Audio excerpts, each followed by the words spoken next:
Good evening and welcome to the Marion Common Council regular meeting. Today is August 5th, 2025 at 7 p.m. in the Marion City Council chambers. We welcome everyone here and so glad you're here. We're going to call this meeting to order, and first we're going to begin with prayer. I'm going to lead that, and then I'm also going to follow with the pledge. If everyone could stand with me. Heavenly Father, we come before you with hearts burdened by the loss of two devoted public servants, Deputy Sam Fowler and former Marion City Councilman and firefighter Paul Thompson Jr. Lord, we lift up their families, friends, and all who love them. We ask for your comfort to surround them, your peace to settle over them, and your strength to carry them through the days ahead. Thank you for the lives of these men who answered the call to serve, protect, and uplift their community. Deputy Fowler's bravery in law enforcement and Paul Thompson Jr.'s years of service both in government and as a firefighter reflect a deep commitment to others above self. May their legacy inspire utility, unity, resilience, compassion within our city and beyond. We pray for the entire Grant County Sheriff's Office and the Marion community as they grieve. Give them courage to continue their mission, strengthened by the example these men set. Let us honor their memories not only in the words, but in actions that reflect love, service, and sacrifice. Though we mourn, we trust in your promise of eternal life. May Samuel and Paul rest in your presence, where there's no more pain and only peace. Amen. I pledge allegiance to the flag of the United States of America and to the republic for which it stands, one nation, under God, indivisible, with liberty and justice for all.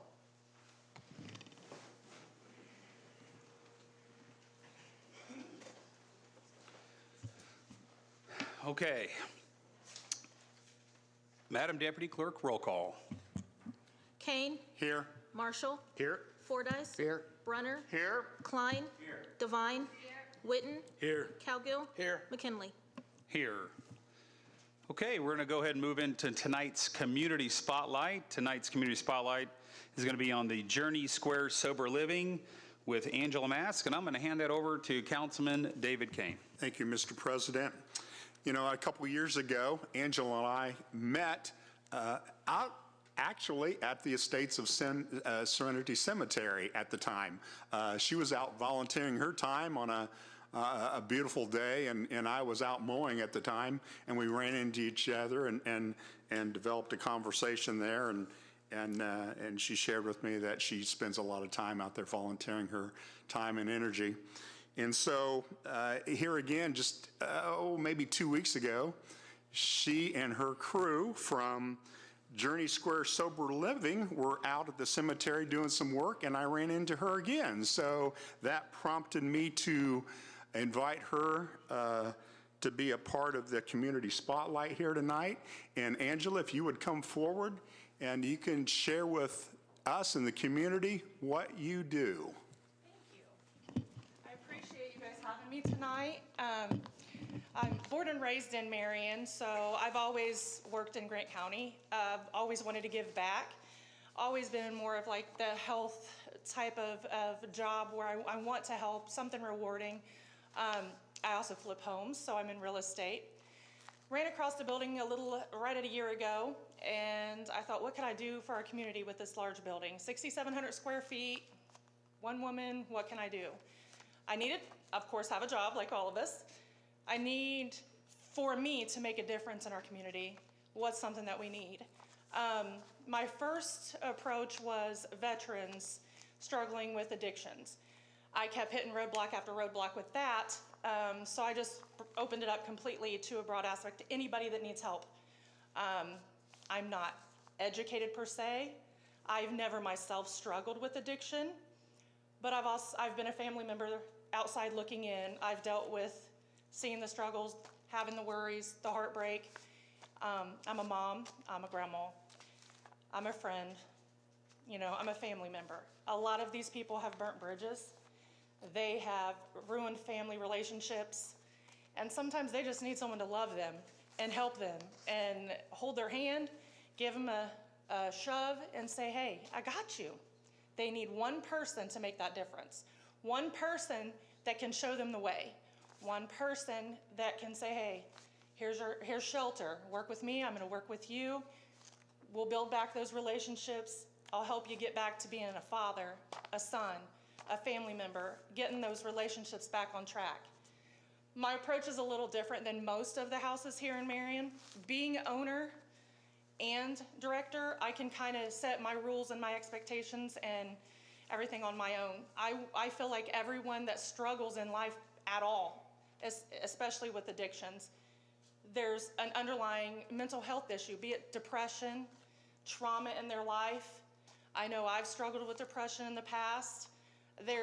Everybody, there's something there that can be helped and improved. So I work individually with all these people. I want to build a relationship.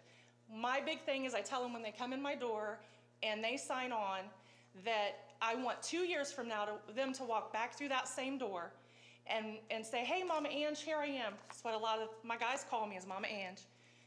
I'm back. These are my kids. This is my wife. This is my girlfriend. This is where I'm working. This is what's going on in my life. That's the reward I'll get from this. Knowing that I'm making any bit of a difference in this community, that's enough for me. But I really, really strive to make a huge difference. I hope later on that I'll be able to get more into transitional housing. So when the guys graduate my 9-month program, they can go on and they can move into an independent living spot all on their own. I don't check up on them. I don't tell them to do chores. I simply rent to them. But they will have built that rapport with me that I know that, hey, I can count on them. I can give them a second chance. I don't care if you have 3 or 4 evictions. I don't care that you have kind of bad credit. I trust you. I've got to know you. I'm going to give you this chance. I want to be that person. So thank you for letting me come tonight. We're, like I said, 3 months and just starting. My biggest struggle has been kind of getting the probation department to communicate with healthcare services, mental health, and back with myself. You know, as a team, a lot of times I found that it's very separate, and I feel like that's something I'm trying to work on really hard while also running the house at the same time, is to get everybody integrated and working together as a team. I made some big progress this morning, so I'm very happy with that, but that's what we're doing. So if anybody ever wants to stop down, if you see a little blue car there, I'm there. You don't have to make an appointment. You don't have to call ahead. Stop in, ring the doorbell, come on in, check it out, and I welcome everybody to stop by. Thank you so much. Thank you. I appreciate all you're doing for the community. Yeah. Thank you.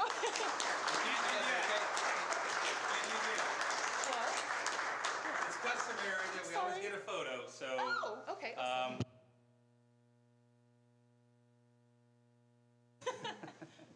Behind the scenes. He's behind the scenes. There you go. He's gotten really good at this, too. Of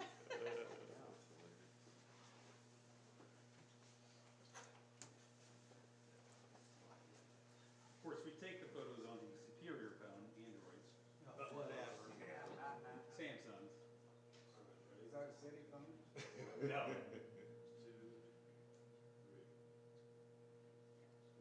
don't It's mine. I don't have an Android. It's mine. Thank you so much.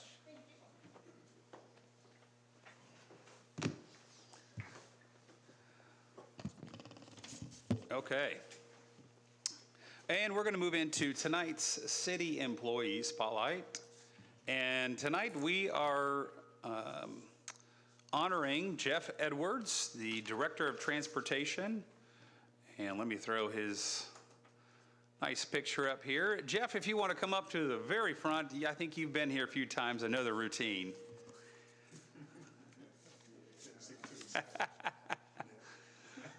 That's all right. You know it was inevitable. Thanks for coming tonight. Thanks for having me. So Jeff's been at many meetings, obviously speaking about things that the transportation department needs. And Jeff is a huge asset to the city. He's been with the city since 2017. And before I read, some of the stuff that's on the screen, I will say just my input.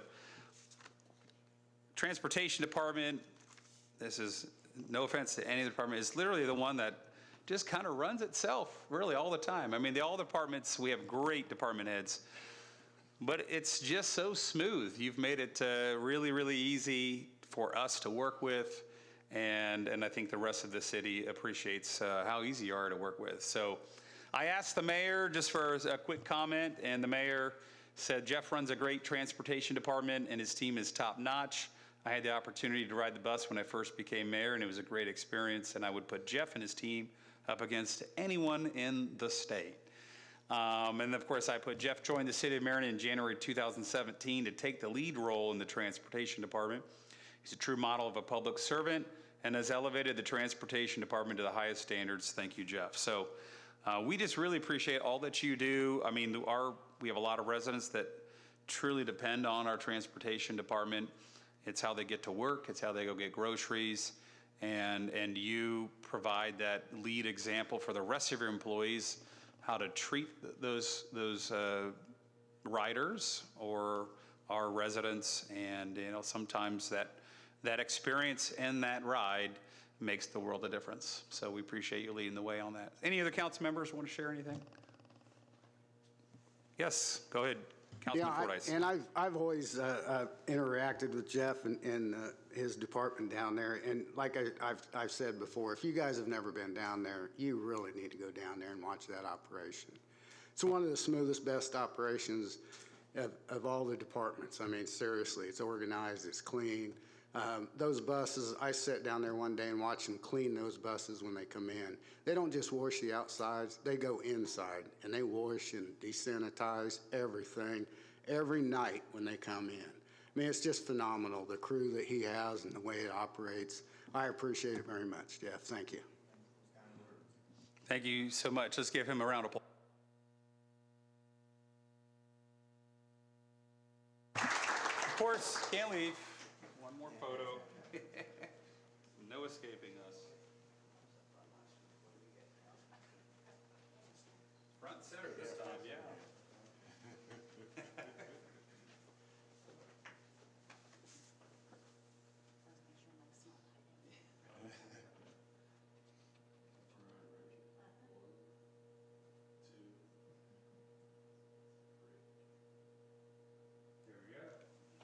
Appreciate it.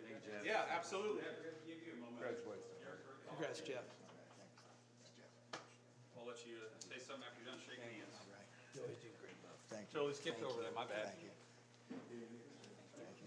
Of course, I forgot to ask Jeff if he wanted to say anything. So Jeff, what would you like to say? I'm just honored to be transportation director. I have a staff that is phenomenal. That's the reason we're what we are right now. We're so good because they buy into what we do, and it's a good system. I want to thank the mayor for the kind words, everybody here for the kind words. I want to thank my wife because without her, I can't.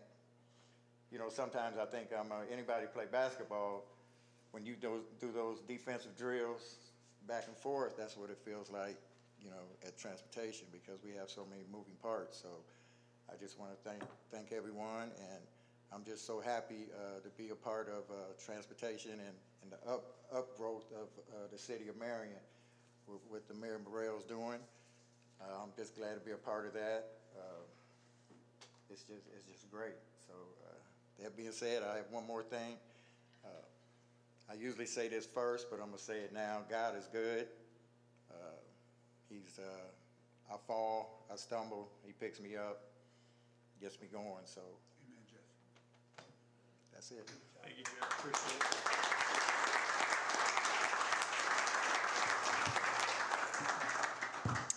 Thank you, Jeff, so much. I appreciate you coming tonight and letting us shower you with praise. We are going to move into the consent agenda for the approval of minutes from the regular meeting, July 15th, 2025. Consideration of pre-approved claims and consideration of claims. Is there any discussion before we ask for a motion? If not, I would entertain a motion. So moved. I have a motion by Councilman Brunner, a second by Councilman Klein. Any discussion? Madam Deputy Clerk, roll call. Kane, Aye. Marshall, Aye. Fordyce. Aye. Brunner, Aye. Klein, Yes. Devine. Yes. Witten, Yes. Cowgill, Aye. McKinley. Yes. Moving into committee reports. Do we have any committee reports tonight?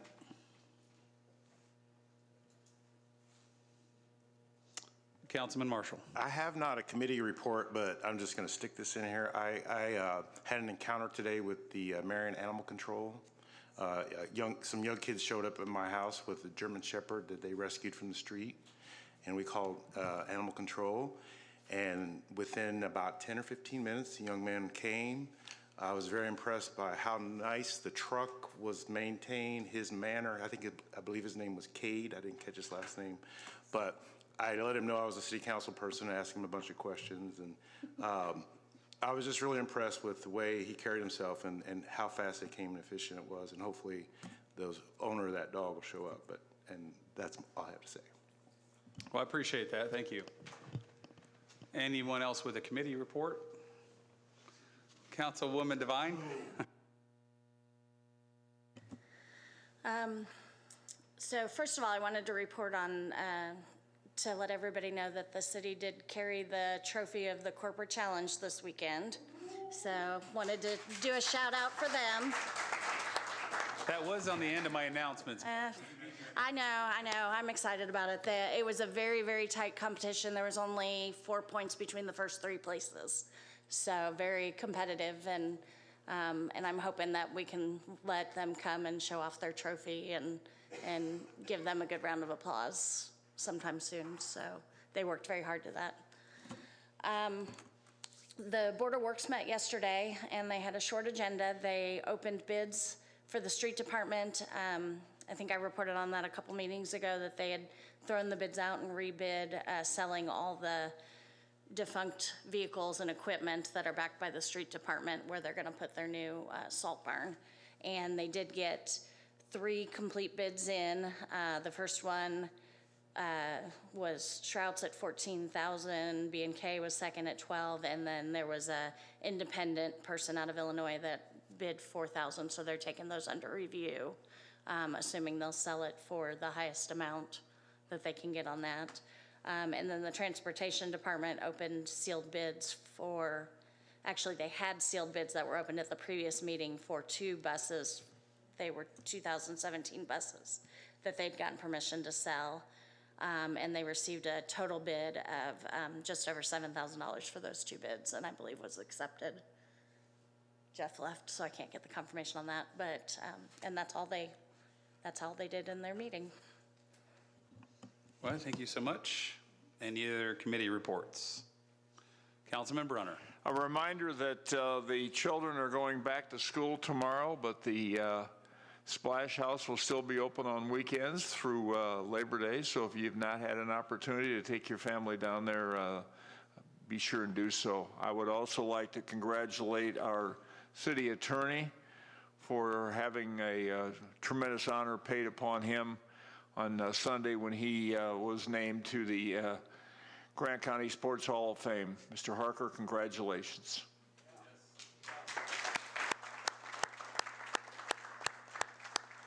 That also was on my announcements too. You guys are beating me to it. This is great. Saving time. I know, right? Well, it's just swapping time, but yes, congrats, Marty. Okay, any other committee reports? All right, we'll move on to unfinished business, beginning with General Ordinance 16-2025, issuance of taxable economic revenue bonds, second reading and public hearing. An ordinance authorizing the issuance of 1 or more series of taxable economic development revenue bonds, Series 2025. Vita Investment Holdings LLC, Jones Heritage LLC, and Built Marion LLC have submitted a proposal to redevelop the Jones Middle School into approximately 80 apartment units, construct approximately 56 cottage units, and develop and construct approximately 36 flex industrial units and 146 self-storage units, all on the project site. The company expects that this total investment in the project will be approximately $40 million. As a result, the city has agreed to provide certain incentives to assist the company in the construction of the project pursuant to certain project agreements. The city proposes to issue 2 or more series of economic development revenue bonds in the aggregate principal of $7,500,000. Speaking, Chris Greisel, Barnes & Thornburg. Thank you, President McKinley, members of the council. Good evening. For the record, Chris Kreisel, Barnes and Thornburg, counsel for the city's redevelopment commission. Happy to be before you today talking about the Jones Heritage Project and what will hopefully be the final conversation about this. I know we've talked for several months about the project, so I won't go over the details of the project. I will tell you, since the last time we met for first reading on our bond ordinance, other city bodies have completed their actions. So the Marion Redevelopment Commission met and approved their pledge of TIF as outlined in the project agreements to both of the allocation areas, and they've completed their process doing that. And then last week, the city's Economic Development Commission met, conducted their public hearing, approved their project report, and approval of the bonds. So with that, it's now back in your court for final approval of the bond ordinance. Assuming your approval tonight, I will tell you that we're continuing to march forward with the development of our closing documents on the project. We have this tentatively slated to close in the first week of September, and we're certainly pushing hard to make sure that we continue to hit that deadline. But I am happy to answer any questions about the project financing, or any of the processes that we've gone through at this point. Thank you, Chris. Appreciate that. We'll open it up for some quick questions before we go to the public hearing, and then open it up again if needed. Any questions before we go to public hearing? All right, thanks, Chris. We're going to go ahead and open this up to the public hearing. If you'd like to speak on this, you're welcome to come to the microphone, and you'll have 3 minutes.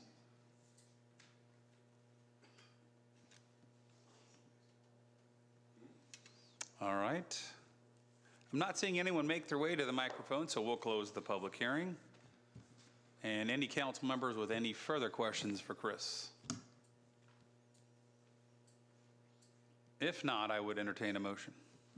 Quick question. Sure. Chris, what is the expected completion date of the project if everything goes well? So, Councilman Brunner, I believe the expected completion date is a spring of '26.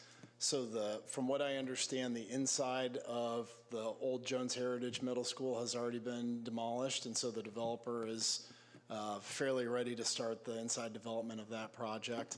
I think what was originally going to be termed as Phase 2, which was the light industrial flex units and the self-storage units, are also going to come on point at the same time. So assuming that we can go ahead and get financing closed here in September, then I think they would hit that target. And to the extent that changes, I'll certainly let the council know.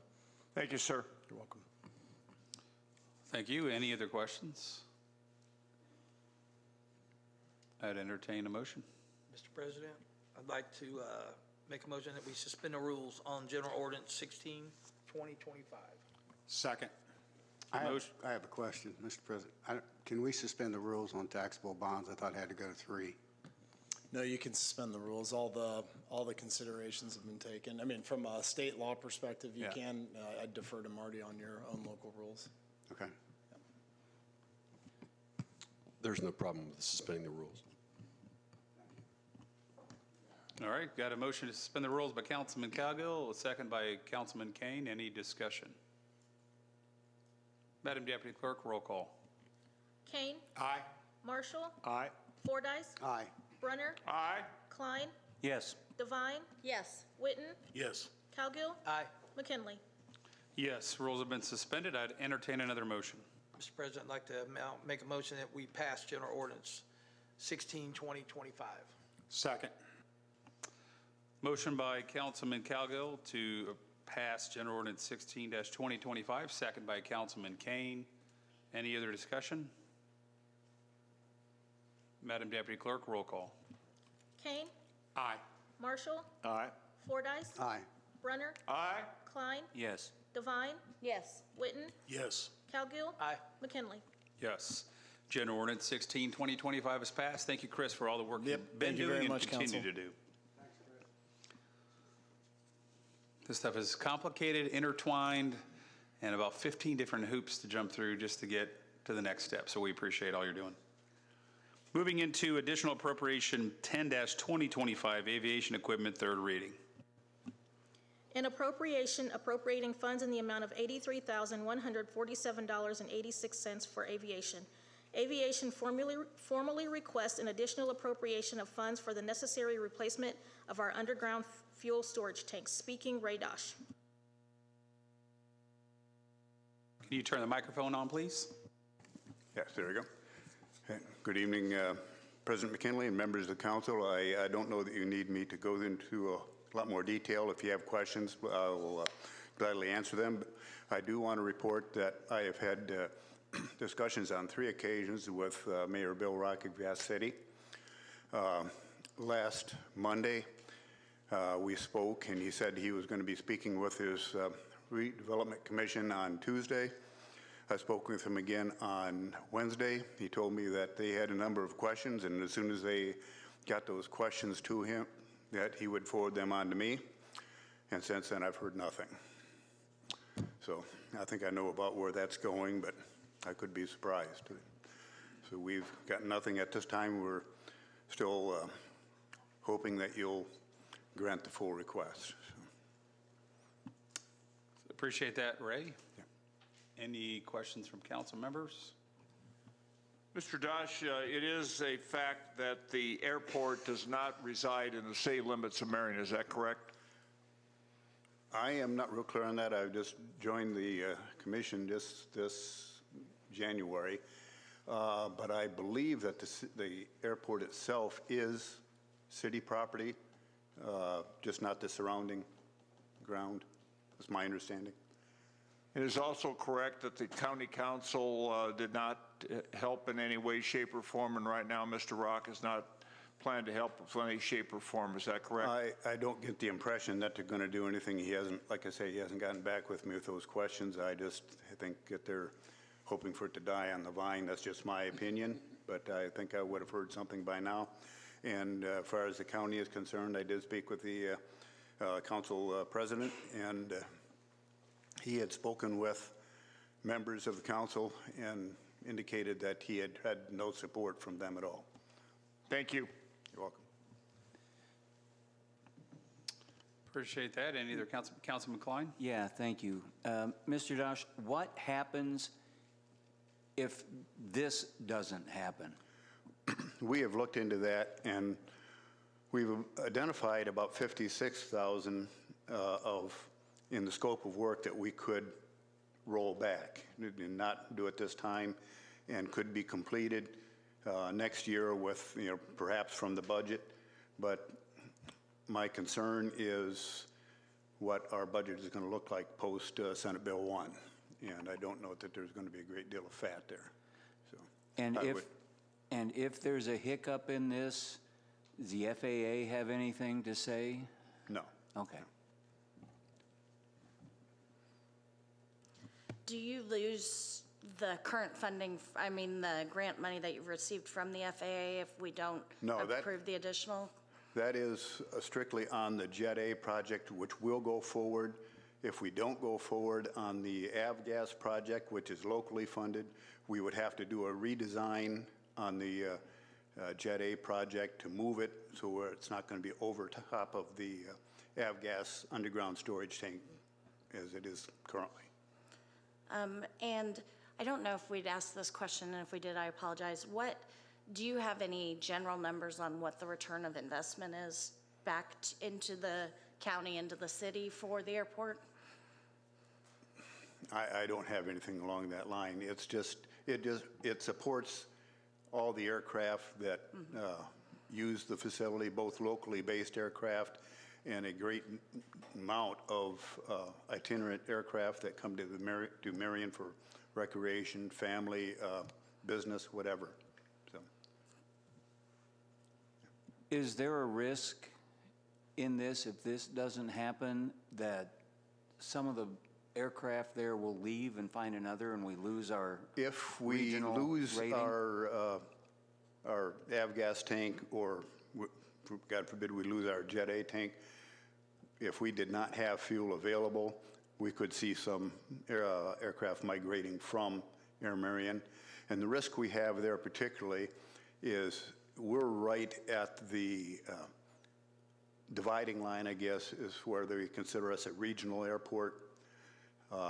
And that's 50 based aircraft We're just barely maintaining that, and if we lose that, we would be losing funding from the state in the order of about, excuse me. Ryan McCroskey with Wolpert. Yeah, if we lose based aircraft, we lose funding per year. So, you know, it's likely $100,000 per year that we would lose because we are not classified as a regional airport, and we would be classified as a basic airport. So we would definitely lose funding. And if it's a local airport, not a regional airport, does that affect your traffic then? Probably not a great. I mean, but beyond losing the planes that are Yeah, already we're losing the there. planes, we'd lose funding, and that would be the greatest risk, I think. And you said you were also going to be affected by Senate Bill 1. Is that, do you Well, currently have no, a property I'm tax expecting amount? that we won't be granted quite the budget that we've had in the past.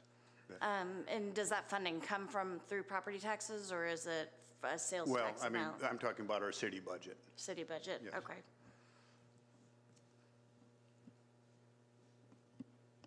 Any other council members? Councilman King? Yeah, Mr. President, not a question, but a comment that really this just kind of falls under normal maintenance. And at some point in time, underground storage tanks, and this has been my life over the last 48 years. At some point in time, they have to be removed.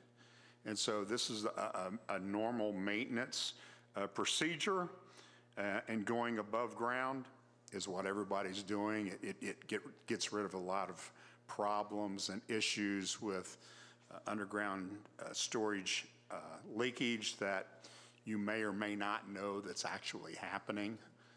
There's a lot of sophisticated equipment that can be put on a tank, but you can still have issues.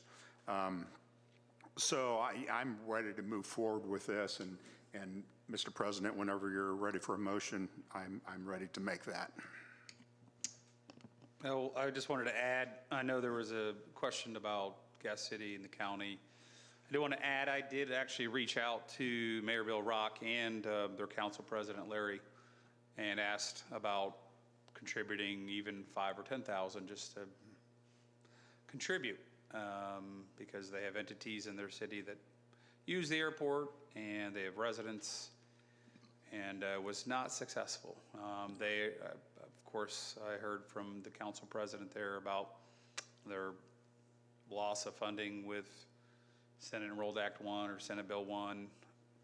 I feel like it's a broken record at this point, but it is a real concern, and I'm not going to discredit that. And so I talked to Mayor Bill Rock, and he, of course, I think pushed me over to Larry, because Larry's their council president, and it would have to go through them anyways. So I don't think it was necessarily that they did not want to contribute. It was just a concern of the uncertainty of the way finance is going forward, no different than your concern moving forward as well.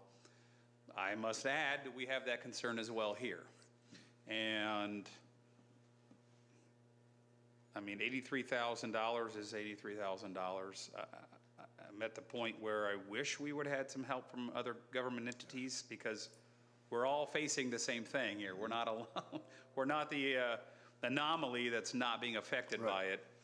However, I feel like it's just a continuation of the commitment that we made last year, and it's nothing of your doing that you just miscalculated. It was just things changed, things got more expensive, and so I just want to say we don't blame any of you guys. We don't think you're coming here and just trying to get a handout. We know that you're under stress as well, and we appreciate what you do at that airport. It is an asset to our community. It's an asset to our county. Yes. It's an asset to Gas City. It's an asset to every community in this county and surrounding counties as well. Agreed. So I just wanted to add that on there. I appreciate you guys trying. I know we pushed this all the way to third reading. We wanted to make every attempt and give every other larger government entity an opportunity to put some skin in the game, and unfortunately it is falling on us. Even though I did hear, I've heard a couple times that Well, it is called the Marion Municipal Airport. Okay, well, the Indianapolis Airport is called the Indianapolis Airport, but it serves the entire Marion County. I mean, you could, people call airports based on the closest, largest city. So you really could call it the Grant County, Gas City, Marion, whatever you want to call it, airport. And so, but we just appreciate all you're doing. That's all I had. Thank you. If anyone has nothing else, I would entertain a motion. Mr. President, I would move that we pass additional appropriation number 10, 2025. I have a motion by Councilman Kane, a second by Councilman Klein. Any other discussion? Madam Deputy Clerk, roll call. Kane. Aye. Marshall. Aye. Fordyce. Aye. Brunner. No. Klein. Yes. Devine. Yes. Witten. Yes. Cowgill. Aye. McKinley. Yes. Additional appropriation 10, 2025 moved on to, or I'm sorry, it is passed. Thank you very much. Thank you. And Appreciate it. on the side, I invite everyone out to the Indy Airstrip attack this Friday through Sunday, and great event. And to the ice cream shop. Yep, absolutely. Yep. Thank you. Thank you very much. Moving on to additional appropriation 11-2025, additional appropriation for Center Township Trustee, second reading and public hearing. An appropriation requesting $300,000 for the Center Township Trustee for the purpose of maintenance and revitalization of the Estates of Serenity Cemetery.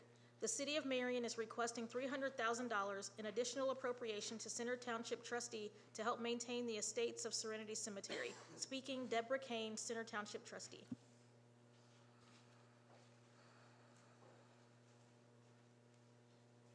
Good evening and welcome. Good evening. You're being passed the revised financial plan. And so I've been before you multiple times. So I will take any questions that you may have. And I look forward to being able to do something for everybody that's across the United States. I've had multiple calls from multiple states thanking me for this endeavor. So I'll take any questions you may have before the public hearing. Thank you, Trustee Kane. If you just want to give us a moment to look through it here.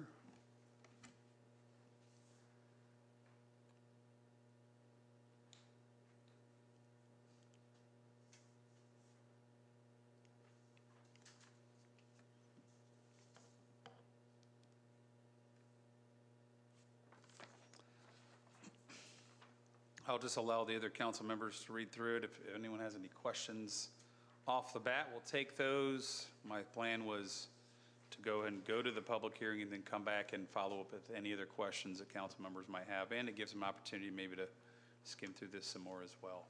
Does anyone have any initial questions before we go to public hearing? Otherwise, we'll do that after the public hearing. Would that be all right? Okay, we'll move into public hearing then. If you would like to speak on this appropriation, please make your way to the microphone.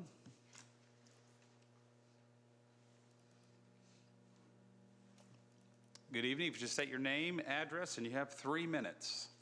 Karen Creech, Ironwood Drive, here in Marion. She gave me one of those papers she just gave you, and that answered a few of my questions I had prior to this meeting. So I appreciate that.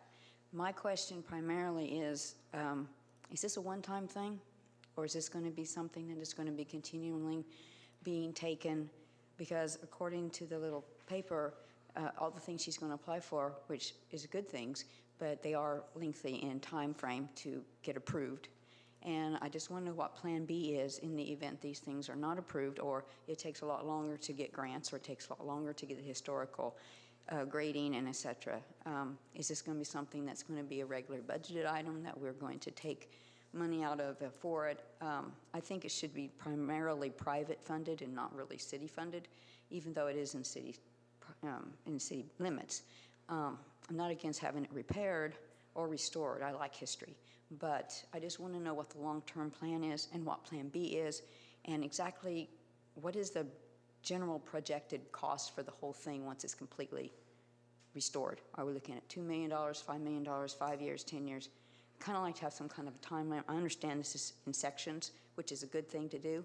And I do think that this has answered a lot of my questions, but I kind of like to know what Plan B would be in the event it takes a lot longer to get these outside funds. Thank you. Would you like to stay whether you're for or against it, or you just have the questions? I'm against it at this time until I get some of the rest of their questions answered. Thank you.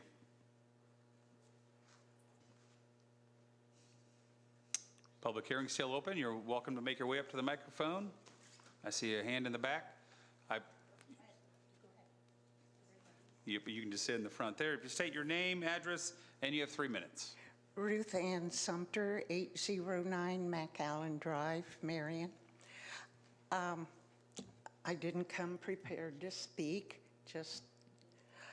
but I feel very passionate about this cemetery.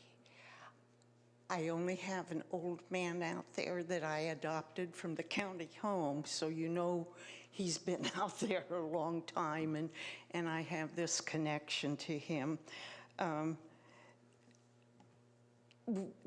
That cemetery is such an eyesore to this city, to this community, that it's an embarrassment. And it represents so much of our history that it's a crime that it has gotten to this condition. And I feel we should do everything we can to get it back to where it's something that we can be proud of. You look at the big name cemeteries, other places, they take great pride in their cemeteries. And I think we would be missing the boat to not help the trustee in getting our cemetery back to where it's decent, that it's doing what it's supposed to be doing. I am wholeheartedly in favor of this request. And I appreciate Deb's effort and what she has gone through in trying to get this done in a timely fashion so that it was completed by the end of the 2024 to receive the request. But the courts the attorneys just kept delaying. And I want you to know, I went to every one of those events that was scheduled because I believe in it. I found out after I got there, and I'm not a morning person, but I got there because I believe wholeheartedly in this. And I am definitely in favor of it. Thank you, Ruth Ann. Welcome, and state your name, address, and you have 3 minutes. All right, Angela Mast, as I had introduced myself already. It just happens, 1203 East 28th Street here in Marion. As Councilman Kane had mentioned, I met him initially when I and a friend were just out picking up sticks, and we couldn't understand why the cemetery had been let go so bad. It was horrible. We had arranged a couple different times to have people meet out there and just pick sticks up so I could go knock on the door, because I have no problem telling somebody, this looks horrible, go mow. And when we were out there, we could tell it was a lot of it just lack of effort. The equipment was there, the guy that was in charge just wasn't doing it. So we would go out there and we would clean up so there was no excuse for him not to mow. And that was just on our own time. And like I said, a couple groups did it. I prayed and was so hopeful that she would gain control of it, the city would gain control of it, because then I knew it would be preserved. It might not be able to have everything fixed right away, but if anybody can get it done and get the funding to get things back up to par, it would definitely be her. Our trustee, she's amazing. She has the heart for it. I have family members out there, and it's embarrassing to me. It feels like a lot of disrespect. And then driving through there, there's so much history there. It's rich. It's a beautiful, even though it's a cemetery, it's also a beautiful place. It's always been known the IWF cemetery. I used to go out there and walk for exercise. I used to, I'd take my kids out there and they would run around and play as I would put the flowers on our family's graves. Like now, it's looking a lot in the months, I don't even think it's a month, but it's improved so much. If anyone's driven through there in the last month, in just every few days it changes. And I think it's amazing. I'm thankful for that. But I definitely would love to see that money go to at least, I know it's not going to stretch a whole lot, but it's going to preserve what's there now, make some improvements so it doesn't get dilapidated again, get it up to par as to where those other funds can be gained and they can make even more improvements. So I am for it. I wish more people showed up in support because they'll contact me and tell me, but they don't show up for things like this, and that's unfortunate. But thank you. Thank you.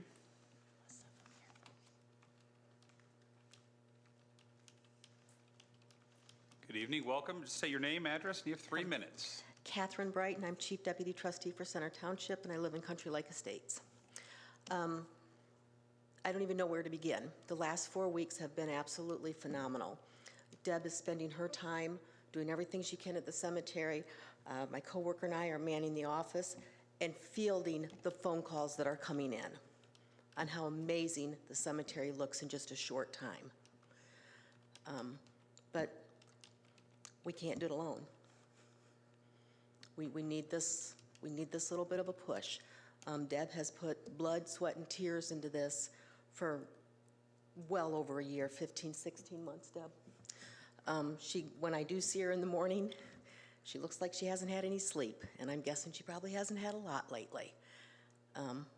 She's doing what she can for us. She's doing the cemetery, and it's phenomenal. We get daily phone calls on how amazing it is. I was out there a couple weeks ago, and Deb took me around, and as we were exiting the old part, what I call the old part, across Central Avenue into the new part, it just looked, I said, it just looks lush. It's lush and green, it's fresh grass. It was just beautiful, and it hasn't been that way for a long time. But we appreciate any help that you're willing to give us. Thank you. Thank you. Public hearing still open. Anybody else? I'm not seeing anyone move towards the microphone. Last chance. Still no one moving. I'm going to go ahead and close the public hearing then. And I will open it up to council members if they have any questions or responses to any of the statements that were made. Councilman Calgo. I have volunteered out there with Deb to help man the office and things like that in the last couple of weeks and everything. And I can't tell you guys how many people is driving through that cemetery. I'm talking 50, 60 cars a day where they normally never seen anything. We've had a lot of them stop in and they just could. I had a lady I talked to a couple of days ago that she came in there to the office and she started to talk and she started crying. She couldn't even talk. So I had to sit her down, and when she finally got together, she said, I cannot believe how beautiful this cemetery looks. It has not looked like this for years and years. All of my family's out here. She said, I come out here week after week to take care of my family's grave sites. Instead of visiting with them, I'm working out here. And by the time I'm done, I'm so tired I have to leave. That's just one of some people I've talked to. And I urge any of the council members that haven't been out there, go out there. I'm going to tell you, this cemetery looks better now after 2 or 3 weeks of Deb having this than it ever has. And it's been on volunteer basis. It's been people kind to get out there. She now needs the funds that we promised her. That's the main thing. We can't tell somebody, go get something, and we have the funds for you, and then they do it, and she's proven that she's going to do what she said she would do, and then say, well, we kind of changed our mind. We don't think we could do it for one reason or another. I can't imagine that, somebody doing that. It's unbelievable. The amount of support and love from people that have their loved ones out there has been overwhelming. They finally have it. And I tell you, the part that stands out to me the most is if you go in, and I'm like Kathy, the old part, the new part. all the way in the back of the old part, where just the single little slab stones, that's where the orphans are buried. You haven't seen the orphans' stones in years. Now it's mowed up, it's weeded up, all the stones they was orphans. They didn't have anybody when they died. Now they got somebody that cares about them. I'm telling you guys, it's amazing. I can't even say enough about it. I just probably need to stop because I could go on for hours.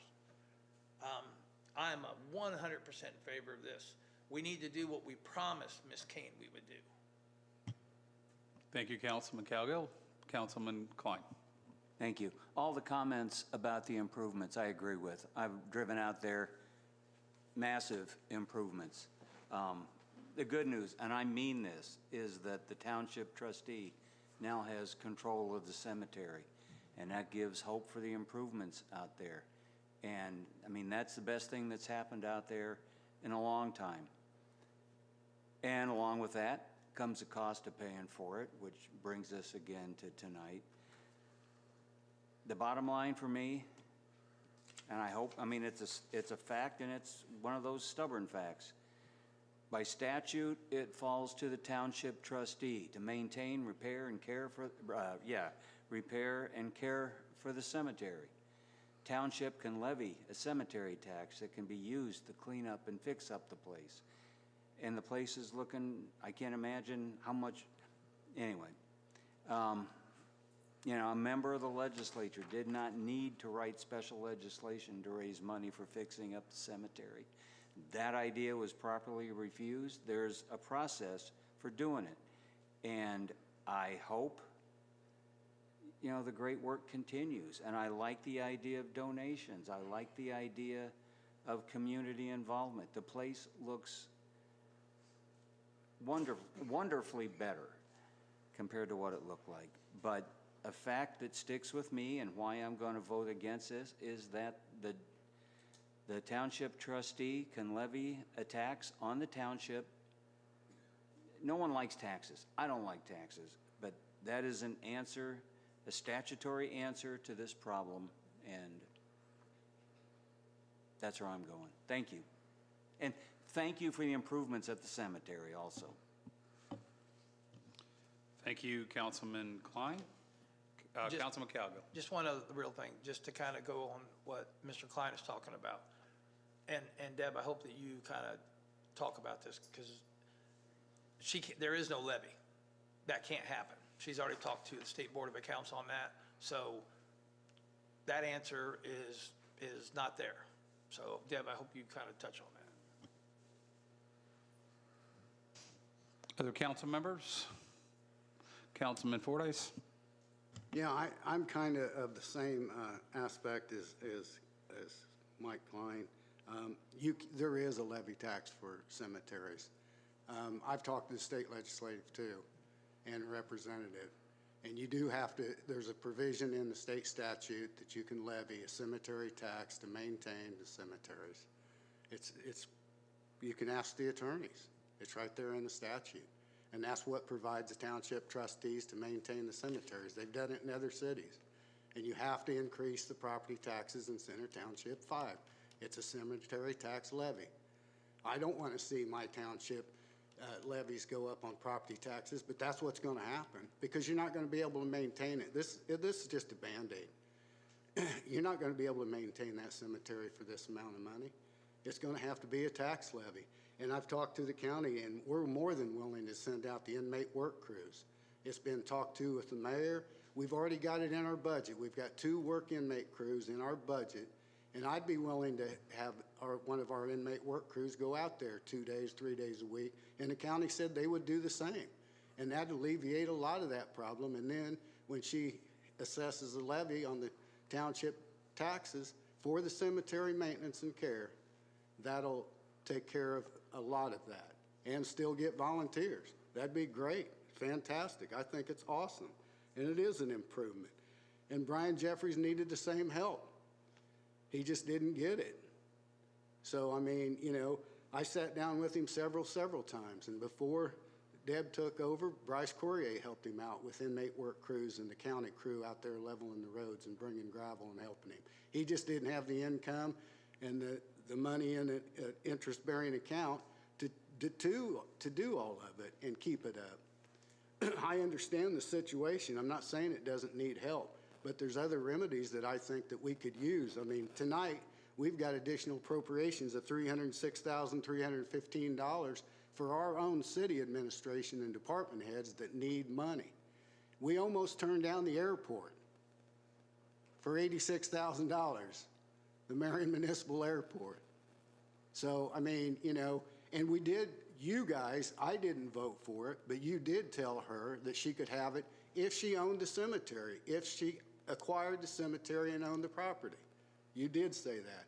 I don't think at this point in time she owns the cemetery. She's got control over it, but she does not own the property yet. If it goes into eminent domain, it goes into eminent domain. And then she's going to have to come up with money. Then she's going to have to come up with money to pay the owner on eminent domain. That's a state statute. That's a state law. It's in the Constitution. So that's another reason that I just can't appropriate this money when we're going to appropriate another $306,000 tonight for our own city and our own department heads. And since Senate Bill 1 is going to cut us back, we've got to think about that and take care of our own. This is going to be a county property. It's going to be a public cemetery. That also means that you got to bury paupers free in that cemetery since it's a public cemetery. They've got the right to have a free burial. I admire what she's doing, but it's a personal commitment. There's a lot of emotion involved in it. And I can't let that be involved in my decision to appropriate taxpayers' money for something above and beyond when we need it right here, right now for our own city department heads to operate and continue functioning. Thank you. Thank you, Councilman Brunner.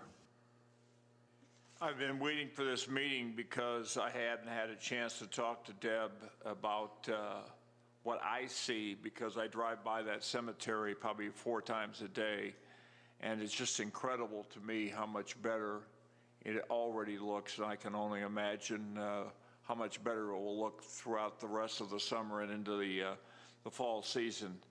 My mentor, William C. Fowler, is buried there, and there are a lot of people even more famous than he is, and they deserve nothing but our best consideration. So, Deb, thank you for what you're doing out there, and continued best of luck. Thank you, Councilman Brunner. Any other council members? I just want to address just a few things that were brought up in the public hearing. I can say from myself as one council member, this is a one-time thing. This is to provide some initial funding. So this is not a perpetual ask, nor am I in favor of being a perpetual ask. I've also heard discussion about levying a tax. Whether that office can do it or not, that's on that office to do it, not us. We don't levy that tax, let alone that's a tax just on Center Township, when this cemetery really is for the whole county. Even if she was able to levy a tax, that's a long process, and it's not immediate. So my perception of this is an immediate request. This is not an act of charity. This addresses a clear public obligation. There was the predicate of the township's office getting this possession with getting the funding. And part of the reasoning that the courts granted the takeover of the cemetery by the Center Township Trustee's office was because the Center Township Trustee had a commitment from government bodies that they would contribute a one-time contribution to initially help with maintenance, to put some money towards a interest-bearing fund, while there's time to recruit, I don't know, advertise, whatever, ask for more money, levy a tax, the big T word again here. But something that just kind of struck me today, I didn't think about was, there's a lot of people buried out there.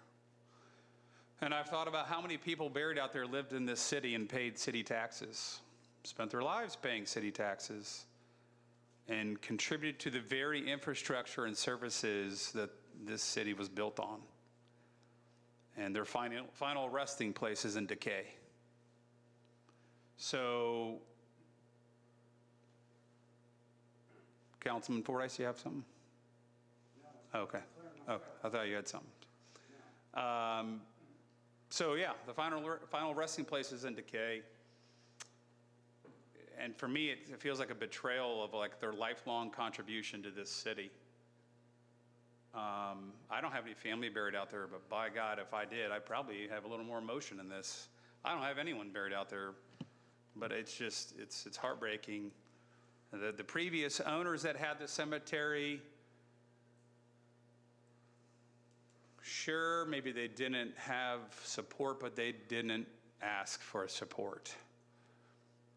I mean, all they have to do is walk through the building that they lived in with dogs and tore it up and let feces or whatever else run outside the building. I mean, just the condition of the building they were living in explains why the condition of the cemetery is what it is. They couldn't even get their own house in order to take care of grass. And if somebody's living out there all the time, by God, they could sit on a lawnmower all day, all summer, and mow that property. And it wasn't. They're just lazy and did not care. And it's beyond the grass. You look at headstones being knocked over, just the desecration of some of these graves, branches put on top of headstones. It was a complete, utter lack of disrespect. It was the selling of Indian burial ground mounds. That property was sold to people to bury them on top of it. That's how disrespectful, that's how much disrespect was put into this cemetery for so long. That they were so greedy they wanted to sell lots on top of Indian burial grounds. Like, get out of here. But those people that live out, or that have been buried out there, lived here, paid their city taxes, and before they took their last breath thought, wow, my grave site's going to be taken care of. And here we are. They aren't. This is a one-time ask for the city from the edit fund. This fund, or what we're funding, is, I feel like it's a way for the city to honor its moral debt, and to give back to those who gave their life and lifetimes to this entire city. So even in death, their role in this community is still remembered and respected through this passage right here. One time. That's all it is. It's a one-time ask. The other government entities that the Center Township Trustee's Office has asked, that's going to be on them. That's going to be on whether they think that this is moral debt or whatever they think. The city, we have the funds for it. We have it in the edit fund. It's a one-time ask. And I ask for council members to consider that and support this. This is not about Deb Kane. This isn't even about the Center Township Trustee's Office.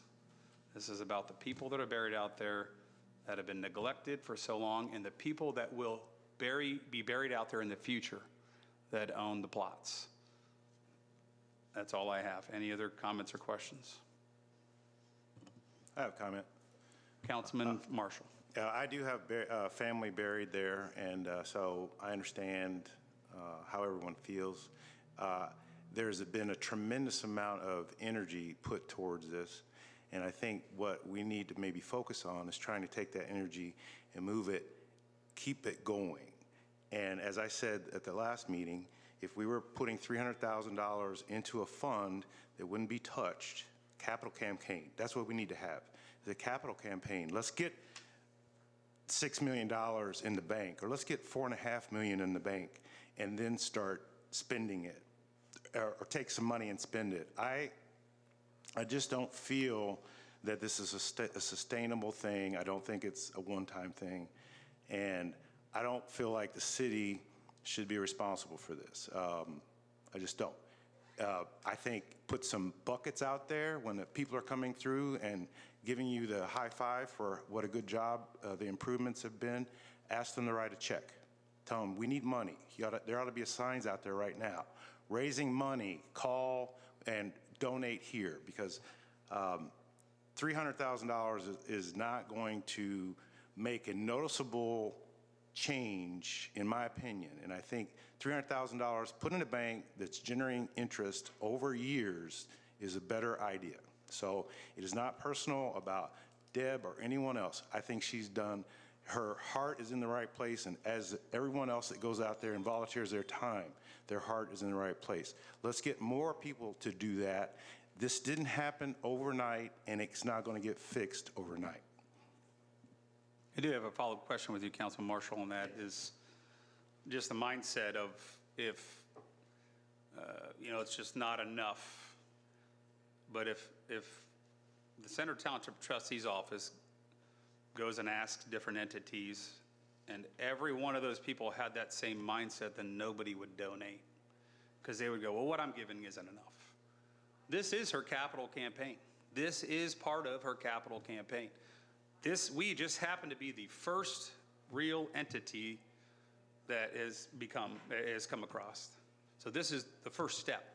And I have full faith that Deb Kane and the Center Township Trustee's Office is going to continue to pursue more funding. We are just the first one. Sometimes you got to be the first one to go. And then if we do this, it encourages other people like, oh, wow, the city's willing to help fund it? Okay, let me add on to that. Let me contribute some as well. I think GoFundMe accounts are great, but at $25, $30 a pop, it's going to take a long time to get to 300,000 or 5 million or 2 million. So I hear what you're saying. I would just challenge that if that's the mindset of everyone that's being asked for money, she'll get $0. And so this is the first ask, because I believe that office is coming to us because we had voted on and made a commitment in front of our taxpayers and in the whole council that we would do this. So that's why I think that office is back here, because we originally made that commitment. And so they're asking us to follow up on make that commitment again. And so my hope is that if this funding is passed, and she did break it down, being that we would be the first funding for this, so there are some initial expenses that have to be spent. Trucks, some machinery, initial restoration of lawn care, and then another $165,000 that's going to go into interest-bearing reserve. My belief is that, and Trustee Kane could clarify this, is that after the truck acquisition, machinery, some initial restoration of lawn care, then a higher percentage of funding can go into the interest-bearing reserve and can continue to collect and develop, and then the yield on that could be used for future maintenance. So, with just all due respect, I hear what you're saying. If we thought that about everything we funded, then we probably would always say no. So, any other council members? Vice President Fordyce? I've just got a rebuttal for that. I mean, she's got a budget. Center Township Trustee's got a budget. She's has to pay for the attorneys and everything else to try to acquire this and take over control. That's coming out of her budget. She's got a budget, and she can do a levy on a cemetery tax. I was just offering to help like our work inmate crew that we already have in our budget, that we don't have to expend or appropriate more dollars out of our edit fund, which is for economic development, or out of our general fund, which I'm sure that the city would be more than happy, and the rest of the council people would be more than willing to say, yeah, sure, use our work inmate crew. The county has agreed to it also. That would help with the mowing and weed eating and stuff continuously during the mowing season. And we've already got it budgeted. It's not costing us anything to take it out of an additional fund. And we did, you guys did, I didn't vote for it. You guys told her that she could have it upon the acquisition and proof of acquisition of the Estates of Serenity. That means that she has to have ownership. It's right here in the ordinance. Proof of acquisition. Acquisition is ownership of the property and the cemetery. That's what we wrote in that ordinance.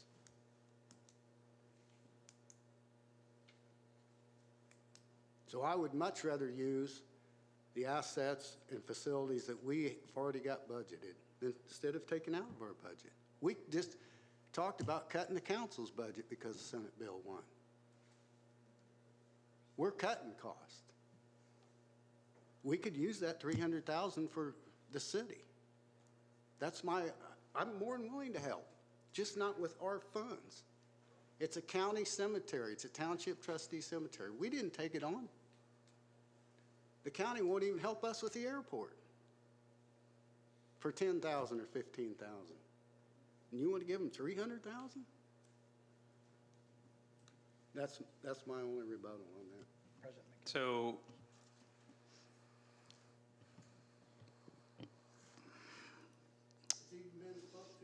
no, go. The mayor even knows about, the counties talk to him about using the work inmate crew. Why not? We got 2 crews that we fund. Be more than willing. I've got to interject at this point. I've sat here and I've kept my mouth shut, and I am beyond, I don't know. First of all, she's asked for the work crew, inmate crews from the county. She's been denied that, Mr. Fordyce. Absolutely denied that. Okay, so what you're saying is not true. I know that for a fact. I'm not going to sit here and argue the point. That is a fact. Okay, so I could go on and on and on. I got a text and a picture Sunday from somebody I knew that went out and visited their parents. And this is the first time they've been out there in years where they didn't have to work. And she said, you wouldn't believe, this was a Sunday afternoon, you wouldn't believe all the people that are out here with their lawn chairs just enjoying and visiting their loved ones. Now, this is because of what the cemetery looks like. They've been fielding calls to where, hey, how do we go about getting buried at the Estates of Cemetery, Estates of Serenity Cemetery now? Because it looks good. It's looking restored, and people are interested in being buried out there once again. I can understand why you wouldn't want to be buried out there a year ago, 2 years ago, even a month ago. But now it's completely changed. And this is a one-time ask. That's always been up front. It's always been up front. And so this council voted in majority to give her the money. So I think it's end of argument. And if we want to say, well, we don't want to put any more money, this is blight. This is a blight issue on our city. And if we didn't want to move forward with blight, hey, what's the point of doing dumpsters throughout the city and having cleanups on a Saturday? Let's stop that too, because that surely cost us money. And so why move forward with cleaning up anything at this point in time? Let's don't spend any money on blight or cleanup. But as I drive through the city now, and that's a good thing. I'm not saying not do that. Mayor, you're doing a great job. That is a great function of city government to provide that. Just like eliminating the blight in that cemetery. And I kind of lost my train of thought, but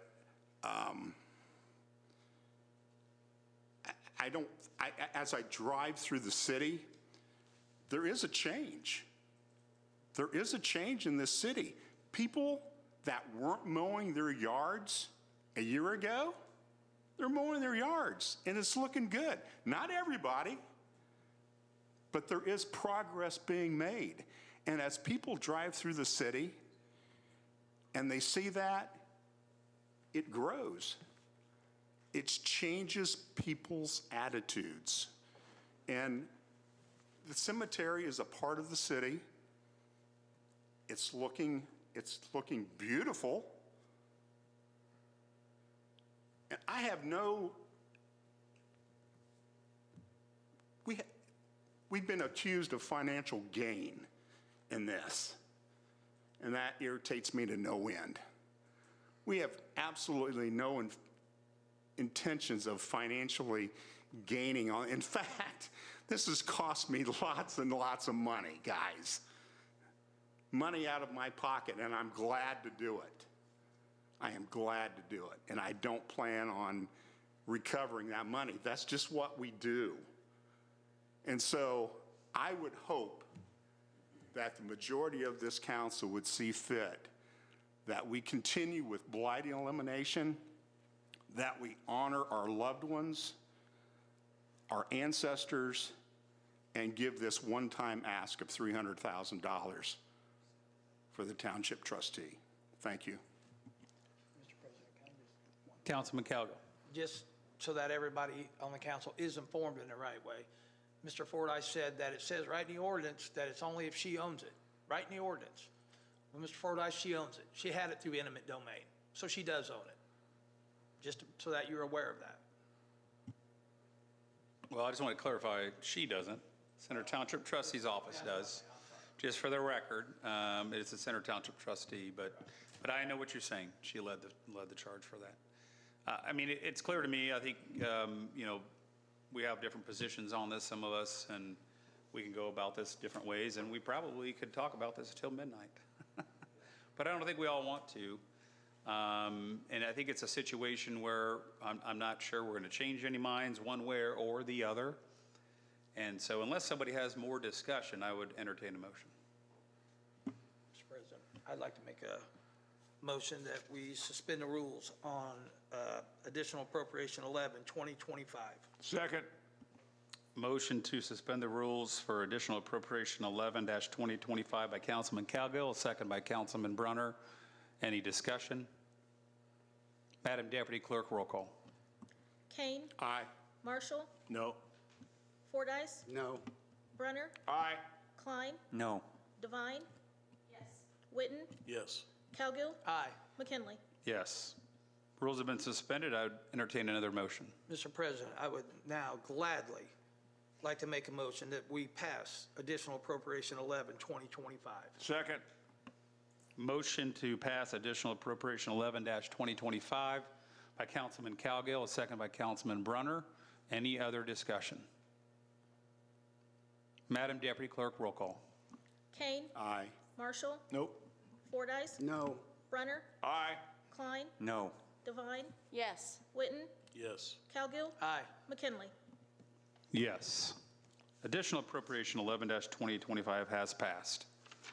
Thank you, Trustee Kane, for all you've done and will continue to do.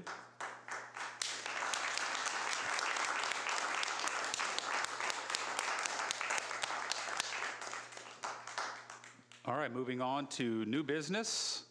Additional appropriation 12-2025, additional appropriation for Controller's Office, first reading. An appropriation requesting $144,555 for the Controller's Office. I am pleased to announce that the Controller's Office will be transitioning to a new cloud-based online software provided by our current vendor. We anticipate that this upgrade will significantly improve our efficiency, accuracy, and overall management capabilities. Speaking, a representative from Voice Cloud and the City Controller, Dana Galt. Good evening, everyone. Thank you for having us here. Again, for the record, I'm Dana Galt, City Controller. And we are here to ask for the additional appropriation for $144,555 to improve our whole financial software. And I have Parker Bryce here for any deeper questions that you have. I've spoke to a couple of you, and you have something in front of you. But this will improve our cybersecurity for our financial software, improve our processes for efficiency, and just improve our workflow altogether. This is cloud-based that will help with our balancing and auditing purposes. And so the process is a couple of weeks training process. So it'll it'll go through a couple of weeks, so it's not a quick training. From what I understand, next year we'll be going through several weeks of training to implement. So there are several stages if you look at your document that I gave you. And if you have any questions, Parker is here to help. Thank you, Controller Galt. Appreciate it. And I'll open up for any questions from council members. Councilman Witten? Is the current software used going out of date, or it's just time we have to upgrade, or what's the precipice for the move? Okay. So the current software that you guys use is Keystone, and Keystone was created in 1989. And right now there are no current plans to end of life it. But that being said, with us releasing a new product, nobody can split resources over two different products. So somewhere in the time frame between 5 and 10 years is when we will start to draft that language. Councilwoman Devine? How many years has this cloud-based software been available? It has been in the market for 4 years now. Okay, and have we talked to other communities that have made the migration and have been using the software, and you're satisfied with their experiences with it? That's more you, Dana, sorry. No, you're good. So I haven't spoke to other communities with this software because it's kind of new in Indiana, and so a lot of us here in Indiana are transitioning over, and that's why ours is next year, because we're in line. So I haven't talked to anybody, but I've talked to BSNA, who has helped other clients, and we use Keystone. So it's kind of, even though it's a new training and a new software, it's still kind of what we're used to, and so it's just going into the cloud. Will this also, you talked about efficiencies, so will the departments start submitting things more electronic-based rather than paper? Is that part of what this will allow them to do? They'll have a little more, I saw there's purchase orders and other things like that as part of the modules. Is that what your thought process was, going that way? Yeah, and we're starting in the controller's office first. We have to learn it first, and then hopefully, like Parker and I was talking about, the whole city can be on one, software system, so the whole city everything can talk to one another. But we're starting in the controller's office first.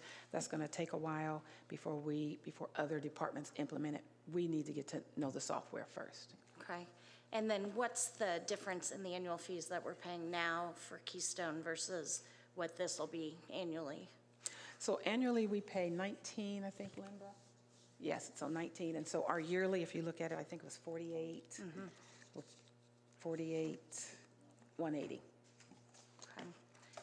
And then with it being cloud-based, is there, I assume that location has backups, and you have a secondary location for if one system goes down, we can access it from another system. Cloud-based, while great, also has a lot of limitations on that because we don't have 100% control of that data. Absolutely. So it is hosted in Microsoft Azure, and you do have 2 separate data sites held up by natural disaster recovery. So if one were to fail, one's in Virginia, one's in Arizona. If one were to fail for some reason, it would take us no less than 30 minutes to get you live in the other one. And then continually your data is backed up every 20 minutes. We hold your daily backups between 7 and 14 days if you were ever to need them. And then the system is also backed up monthly, and we hold your monthly backups for a quarter. So. Okay. Councilman Witten?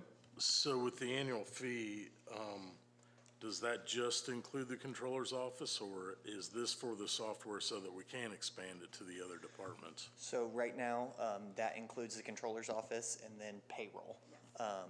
Going forward, if you guys were to move more stuff into it, you could certainly do that, but right now it just encompasses payroll and the controller's office.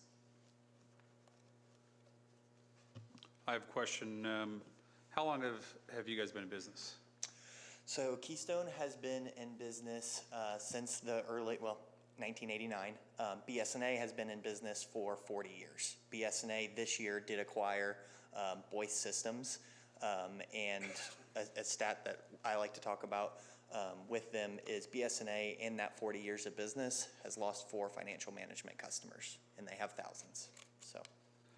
Have you guys ever had any breaches of security or data? Nope. No, since it's hosted in Microsoft Azure, we have to follow all of their cybersecurity rules, which are quite elevated. So let me extract that a little bit. Have you had any internal breaches or external breaches? No. None at all in 40 years? Well, the cloud's 4 years old, so. Okay. and those 4 years, breaches no. can happen offline too. Oh yeah, absolutely, yes. But Okay. we take extensive training monthly. I just ask because obviously in today's world, that information is sensitive, and we want to make sure it's well protected and just know what we're signing up for if we were to do this. Councilman Witten made a good point, and I actually had a little discussion with the controller earlier today about just the expansion. So that's the cost for it to be in the controller's office. If we were to expand it to other departments, can you kind of give us an idea of that cost and that expansion? Those expansion-related expenses? Right. So, and it's truly going to depend on what you want to add when. You know, once the controller's office gets this and ready to go and they feel confident in the software and they want to add other things, you know, they could come to us and say, hey, we want to add the rest now. And obviously, the more that they purchase at one time is going to give you a lower annual fee. And then you will still be looking at some install costs, but not anywhere near as much as what you're seeing now, because you have to take all the data out of Keystone and get that into the Voice Cloud. So for future purchases, there will still be an install cost, but nowhere near as to what you're seeing now, because it takes a full data conversion and migration. Okay, so I saw the $50,000 for the migration fee. Yep. But then I see estimated travel expenses. Are the travel expenses incorporated into that? So the migration would not have any travel expenses. The travel expenses are for your training. So we do actually send people on site here to do like classroom style training. So when our trainers are on site, they'll grab whoever Dana has in that day, and we're going to cover payroll. And we'll have 2 or 3 people covering payroll in person and giving you live training. We have found that, especially through COVID, when we tried to do virtual training, it just doesn't pick up as well, and so we went back to in person. So this $144,000 quote, underneath it on this says $13,385 for estimated travel. So, okay, so is that 13,000 part of the 144, or is that on top of it? That's on top of it, but it's also estimated. So we could send 10 people here and we could do 5 days of training, or we could do 20 days of training. It's truly going to matter as to what the controller's office wants. So they could go through 5 days of financial training and go, hey guys, we're good, we don't need any more. And so typically we like to over budget on training because it's easier for you to cut us short than it for us to add more days on in the end. So down the line, however long down the line it is, if other departments, other areas join this, can the training be done in-house, or are we going to do these costs all over again? So when they have new modules, it'll have to be done all over again because they wouldn't have been trained. So like a good example would be community development. It's something that I know that they're interested in. So that's building inspection, code inspection. They're not going to get trained on building and code inspection right now. It's much later on if they decide to move forward with that. That's when training will come back up. I have a question. Is there a contract? Is there like a 5-year contract, 1 year, anything like that? So it is an evergreen contract, so automatic renewal year after year. I guess my, you know, the migration fee is probably the one I'm just zoning in on the most. Because I'm going to be honest with you, when I see just a flat rounded number, I go, well, that's pretty convenient that it only is going to cost exactly $50,000. So that was actually my doing. It was a little bit more, but I've been working with Dana and her group for over 2 years. So I cut a little bit off of that and made it a round number for her. Okay, all right. That's, Yeah, what was it originally? That's what I want to know. It was originally 65. Okay, so I mean, what all is, I mean, I guess it's outlined here, but like how much is really involved in the migration? What are we getting for $50,000 on that migration? So what you're getting with that migration is you're basically taking the system that you have today, your normal running system, and putting that in the cloud. So that's taking all of your data, all of your transactions, everything that is stored in that system, and then we are putting that in the cloud, and it is a running and functioning system without you having to skip a beat. So that's what you're getting for that. Are you going to have to like create special code, or is this like a export an Excel spreadsheet and import an Excel spreadsheet? So by the time that we get to Dana, it will not be special code, but we did have to create special conversions for Indiana customers. And so we will have been through probably 10 to 12 of them before you guys would be up on the install list. Going back to the contract, what's the procedure for canceling the contract? 90 days. 90 days. Question on that too, if the contract were to be canceled, do we retain the right to all that data and get all that data back? You own your data. Is that in the contract? We Yes. own the data? Yes. And you're required to give the data back? Yes. Is there any way to get the 50,000 down some more? I mean, if we sign up, the reality is if we sign up for this, I mean, we're pretty much stuck with it, right? To convert to another one, I mean, it's going to cost a whole host of money. So essentially, to sign up or continue this, you're going to get that perpetual income and evergreen contract, so to speak. So I'm hung up a little bit on the migration because I don't know the full scope of what 50,000 is really getting us. I get data migration. My first career was an IT manager, had to do that stuff, dealt with it. We would acquire companies and migrate data, and I just don't understand the 50,000 and really what that is really going to entail. I'm not saying I don't support it. It's hard for me to say 50,000 when I don't really know. I mean, how long is it going to take to migrate? I mean, if you assign one person to that, how long is it going to take them to do full time? 4 to 6 months. You guys would probably be looking towards more of the 6-month timeline, just because you guys are a larger city. You know, most of the towns that we are converting, you're looking at, 1,500 to 2,000 population, and so we definitely would get them in and under 4 months. But with the bigger size that you have, I would say 5 to 6 months conversion timeline. For one person full time? All our conversion are like all hands on. So we'll do one, then we start the next one and start staggering them. So starting in September is when we will have the first person go live, and then every week and a half, someone else is going to go live from then on.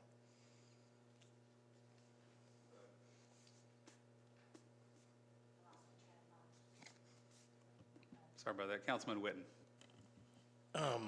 The current software costs us about $19,000 a year. Mm-hmm. And the new software is about $48,000 a year. Mm-hmm. So this advancement is going to save us 30 grand somehow? So I don't personally know what you guys put into your servers, but you'd be able to get rid of some servers. You also are looking at enhanced, cybersecurity, which you don't have today. On average, for a community your size, a ransomware attack can be upwards of $2.5 million. You're also, the other increased cost that you're seeing with this is actually we are holding physical servers inside of Microsoft Azure for you. So that's kind of part of the cost that we're taking on. I remember now. So when you do this data migration, how many years history are you migrating as well so that she has easy access to it? So she will get this year and next, And then also will be given a lifetime ADA license for the previous software. And then not only that, but going forward, all the data stored in the system stays in the system. The current Keystone system, you have to archive away years, and then you got to go back into those archives, and it's a pain in the butt. But going forward, this holds everything into one. So if we, at least for the next couple of years, if she needs 5 years data, she's still gonna have to go back to the old system to look that information up. She'll have reports and queries that she can run from that, correct? Yes. But that information's not gonna be continually backed up like the new information is. It'll still be that we have to have on-site or in some sort of storage capacity here in our building. Correct, it won't be continually backed up, but it won't need to be because none of that data is changing. Other than if we have a server go down, then, yeah, I mean, I'm just thinking ahead to, if we're talking about data storage and all that, making sure that we're preserving the past data as well. Yep. Okay, and does the annual cost, I'm bouncing around now in my questions. You're good. Does that include support? Do they get unlimited support to call with questions and assistance for running reports and things like that? Yep. Okay. I have a question for Controller Galt. I have a question for you. We kind of touched a little earlier today on this, but how is this going to change the efficiency of your department? Is it going to speed anything up? How's that look? So let me answer the server because we got that from Danny. The server is replaced every 5 years, and it's about $7,000 to replace our current server. So that's from Danny. So from talking to Boyce, and what we're hoping to do is everything will be kind of automated, and so we can plug it in, run reports. We've watched their demo, run reports, pull reports. Right now, when we do invoices and vouchers, we'll be able to, eventually when we learn everything of the software, we'll be able to plug the vouchers in and they print out. Right now, some of the vouchers we're writing, so it's going to make it easier and more efficient for us to use. And this would be true for other departments right away, or only if we expand it to other departments? So, from what I'm understanding from watching the demo, and we've been in many meetings with them also, is that when we pull in information from other departments, it's going to be easier for us to plug it into, it's going to be like plug and play. So plug it into the new software system. And even right now, when we back up, we physically back up, we have to make sure everybody's out of the system, and we have to hit a button on our computer, wait, and back up. Where when it's in the cloud, it's automatically already backed up. So things that we do now, slow motion, is now going to be different in the cloud. I'll speak Great, thank you. Go ahead. Wait. Oh, sorry. While Ms. Galt's there, what happens if we don't do this? Well, still, we've been using Keystone. Deputy said that we've been using Keystone for many years, right? Since 2007. So we know this company, we know what we're using now, so nothing happens, but eventually we're going to have to go to the cloud with someone. So, yeah, the times are going to change where we're going to have to make a decision. And the price will go up. Yes. So we're getting this initial price of the integration and all that, but then after a couple of years when all their customers are on, it's not going to be the initial cost of, $50,000 for the migration and so on, so. And forgive me for interrupting. No. But to speak more to your efficiency question, a lot of controllers' offices, as we're finding throughout the state, are very centralized. They handle all the invoices, they handle everything that comes into that building, and it doesn't necessarily have to be this way. So a good example is if you have a police chief and the police chief's assistant enters all of his invoices for him. Everybody in the system is given a login, and they're restricted based on user controls and everything else, so that they can only do their work in the system that they're meant to do. But using the example of a police chief's assistant, if she's got to enter invoices in, she can enter in those invoices. It can flow to Dana's office for approval, or a denial. She can deny and give reasons to ask to fix it, or she can approve and move it on down through her office. And another thing that she was talking about is entering in the invoices.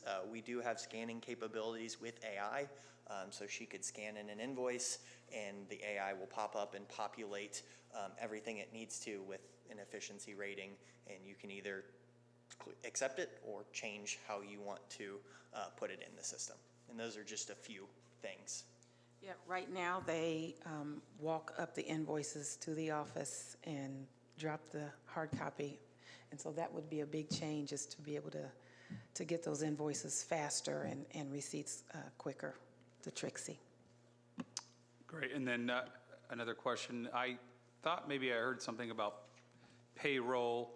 I know currently we have some city employees that still punch a time clock. Is this going to eliminate that? Is this going to go virtual, digital for people to clock into work? So it will not eliminate that, but there will be integration built in so that those hours are automatically coming into the system and giving, people approve or deny capability, managers approval or denial capabilities, and then that will flow through for everyone to get paid. Does this have the capability to automate clocking in, whether, there's people can use their phones or you can use the hand scanners? Do you have any integration for that? We have we do not have our own product for that, but we are very tightly integrated with UKG, who does have the geocaching through your phone, if that's something that you were interested in. All right, thank you. That's all the questions I have for today. Any other council members? Just real quick, so those modules with these pieces, especially like invoice entering and stuff, that's included for people to have those logins. That's not an additional piece for different departments. It's an unlimited site license, so you Okay. could have anybody in the city in there. Okay, and then we conceivably as councilmen would have access to receive those invoices instead of getting all the digital PDFs and stuff we get right now, to be able to look at them and maybe see balances and things. I don't know. I don't know, honestly. I don't know what Okay. that's going to look like, because we haven't got that far. Sure. But I don't know what that's going to look like, but we will keep you abreast of that, so, yeah. Councilman Marshall. So we are going to be alleviating the physical cost of servers, but have we done, or is it necessary to do any kind of assessment of our other hardware within our facilities? And do we have any cost to anticipate to make our systems work with what you're going to be doing? That makes sense? I think, so what you're asking is if you make a citywide change, is there going to be other areas that are going to affect this and cost you more money? Are there hardware costs? Because we're basically paying for software and cloud stuff. And with our physical computers we have now, we're going to still be able to use everything? Yep. Or okay. As long as you got an internet connection and a browser, you're good to go. That's what I'm. Okay. Thank you. That's how those billion-dollar data centers get built. All these fees and servers, trust me. We could use a couple of them here. Vice President Fordyce. So you were talking, I've just got a question. I'm computer illiterate, but you were talking about the security. We just invested $70,000 with the IT department for cybersecurity. So can that mix in with that security, or you have your own separate security, or if you're going to use that security, is every department going to have? Because I know this cybersecurity we did with the IT department is supposed to be for the whole citywide. And it's supposed to be top of the line security. At least Danny feels like it's a good security. And I heard you talking about security. That's my first question. The second question is, the police department already has a cloud. They have to use it for their flat cameras and their body cameras. So they've already got a contract that we're paying for the cloud for that. And you said we're going to maybe integrate it throughout the whole building or all the departments. So I think Motorola does that for the police department on their cloud. So how would that work if it wants to go citywide, department-wide? This is just controller, I understand that. Right.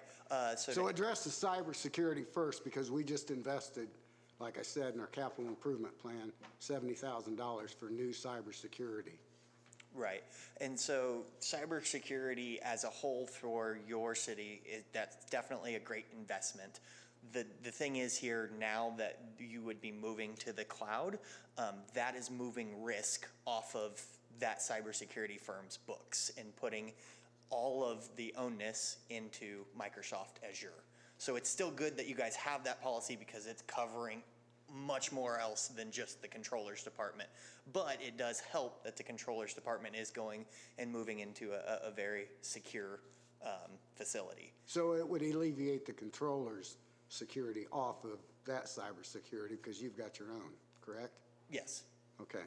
So what about the additional migrating into the other departments like the police department? Because we pay a fee there for that cloud too, for our flat cameras and right, and so body cameras. And those items would not touch. Where it would become important for someone in the police department to have a voice cloud login is anybody that touches finance. So the Motorola and the body cams, that would certainly stay with the police department, but we would just be giving somebody a login to be able to enter purchases into the system so that they can be tracked by Dana. so it wouldn't, you're just going to be with the finances throughout the whole departments? Yes, it'd be So finances it wouldn't throughout have any, all of the. So it wouldn't be uploaded with the flat cameras and the body cameras. That has to stay separate. You're just doing finance. Correct. Okay, thank you. Any other council members? Councilwoman Devine. I had one other question that I just remembered. It also talks about the speed of our internet. I just wanted to make sure that you've checked that we're our steady state We're speed is good and that doesn't have to be upgraded too. Yeah. I held a meeting off your internet. We're good. Okay. Also, I did speak to Danny, our IT director, a week ago, and the speed to this building is about to substantially increase, changing providers, and there's going to be no issues once they get that upgrade. Any other council members? Good discussion. Really appreciate you answering these questions. You've been great. Thank you guys for having me. Council members, if there's no other discussion, I'd entertain a motion. Mr. President, I'd like to make a motion that we pass additional appropriation 12, 2025 on the second reading. Motion by Councilman Cowgill to pass additional appropriation 12, 2025 to second reading public hearing, second by Councilman Klein. Any other discussion? Madam Deputy Clerk, roll call. Kane. Aye. Marshall. Aye. Fordyce. Aye. Brunner. Aye. Klein. Yes. Devine. Yes. Witten. Yes. Cowgill. Aye. McKinley. Yes, additional appropriation 12, 2025 will move to a second reading public hearing at the next city council meeting. Moving on to the last agenda item, additional appropriation 13-2025, additional appropriation for Parks and Recreation, first reading. An appropriation requesting $78,613.46 for Parks and Recreation. The City of Marion's goal is to improve access to the waterway. It will allow the public access to the water's edge. Making this reasonable modification in building this railing will accommodate the citizens of Marion. Speaking, Superintendent Randy Hyatt. Thank you for coming tonight, Randy. And I just realized it feels like Parks and Recreation always at the end of the agenda. Next time, I promise, we're going to try and move you guys up. You're a champ for staying to the end. Go ahead. Or at least dinner. Good evening. First off, I want to extend a thank you to you for pushing us along with whoever you put us in contact with. Appreciate that. Mr. Fordyce, for your input for me, helped me out a lot. Appreciate that. DNR was not fun to deal with, by no means, but here we are. They've approved that we can put it back, but the improvements that we wanted to make were not approved. By beefing up the whole system, they didn't want any part of that. If we put the existing back, we can beef up the footing and the lag bolts into the concrete, but we couldn't change the overall structure. It is in a flood zone as the papers that were emailed to each council person. So this is the best we're going to get, or we shut it down, to be honest. I'm going to steal a line from Councilman Klein. What happens if we don't approve this? Then we have to shut that whole walkway down. And just for public's knowledge, which walkway exactly, where are we talking about right here? From underneath the Highland Avenue Bridge to where the old dam used to be. Not just the slope. It is just the slope, yes, sir. Just the slope part. Okay. The slope doesn't meet ADA, so we have to get the handrail up just for public safety because it is 4 or 5 feet above the water in certain areas. And then it actually slopes into the rock edge on the bottom. But you think you can beef it up a little bit without needing extra requirement, bigger bolts? That is I in know the it's a plans. hard way to predict with storms, but you think it could potentially hold up better in future storms? Yes, and the fact that DNR is going to allow us to put a deflector on the bottom rail, that'll push some of that out. That's the only change they allowed us to make. All right, well, that why was a big one. the price went up like $4,000 from our original meeting, because they will allow that deflector. And this is the rail on the river side, not against the bank side? Correct. Okay. All right, any council members with questions? Appreciate you doing this, Randy. Sorry it took a while. Glad Vice President Fordyce and I could help you push this through, and I will defer credit to State Representative Lori Goss-Reeves, who I had reached out to and provided some of those connections for us to DNR. So it's a team effort. So even for some of these, we'll call little things. So yes, sir. One other question. Go ahead. Sorry. For Marty, what's liability for this? If we can't make it ADA accessible, but we're putting one up for safety purposes, what part of this becomes our liability if somebody's walking on that section now versus fixing it? Or if they want to push at us for it not being ADA accessible? Did you say you wouldn't be able to have it open if you didn't have this railing, correct? Yes, sir. That's the standard. It's either railing and it's open or it's not. There's nothing in between. But if someone were to walk and, I don't know, maybe I'm making it too complicated, but I'm thinking, a lot of people do walk along that route, and I sit there and watch them, most of my day when it's accessible, when it's not underwater. And that always worries me, that section as they're coming into the dam, and then they climb on all those rocks and then down into the river. And so that's where my question comes from. By making it more accessible and having that railing there, what is their liability for us making it a walkway? I don't know that there's any more liability risk than there was before. The liability risk is still going to be there to a certain degree. But there's also a million different scenarios of where things could go wrong, and that doesn't govern how things go. So it's difficult, but to the extent that the railing can be put up to allow it to be open, then that should satisfy it. To answer that a little bit too, we have it blocked off now with the cement blocks. They climb over it. They take our caution tape off. So the liability part's always, is always going to be there. Can you turn your mic on? Sorry. Nobody at home can hear us without a mic. I just didn't want the implied liability either, to make sure that we're at least doing the right thing to solve some of the issues, so. I'm afraid if we put up all sorts of walls, that people would still cross them and we would still get sued if something bad happened. All right, any other council members? If not, I'd entertain a motion. Mr. President, I'd like to make a motion that we pass additional appropriation 13-2025 onto second reading. I'll second that. I have a motion by Councilman Cowgill to pass additional appropriation 13-2025 to second reading public hearing at the next council meeting. Second by Councilman Klein. Any other discussion? Madam Deputy Clerk, roll call. Kane. Aye. Marshall. Aye. Fordyce. Aye. Brunner. Aye. Klein. Yes. Devine.